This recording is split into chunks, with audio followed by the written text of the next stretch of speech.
जन्मदिनमिदं I प्रिय सखे जन्मदिनमिदं I प्रिय सखे शं ते सर्वदा मुदं शं ते सर्वदा मुदं प्रार्थयामहे भवशतायुषी प्रार्थयामहे भवशतायुषी ईश्वर सदा त्वां च रक्षतु ईश्वर सदा त्वां च रक्षतु पुण्यकर्मणा कीर्तिमजया पुण्यकर्मणा कीर्तिमर्जया जीवनं तव भवतु सार्थकम् जीवनं तव भवतु सार्थकम्।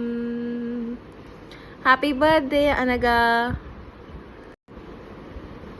जन्मदिनमिदं ऐ प्रिय सखे जन्मदिनमिदं ऐ प्रिय सखे शं ते सर्वदा मुदं शं ते सर्वदा मुदं प्रार्थयामहे भवशतायुषी प्रार्थयामहे भवशतायुषी ईश्वर सदा त्वां च रक्षतु ईश्वर सदा त्वां च रक्षतु पुण्यकर्मणा कीर्तिमजया पुण्यकर्मणा कीर्तिमर्जया जीवनं तव भवतु सार्थकम् जीवनं तव भवतु सार्थकम्।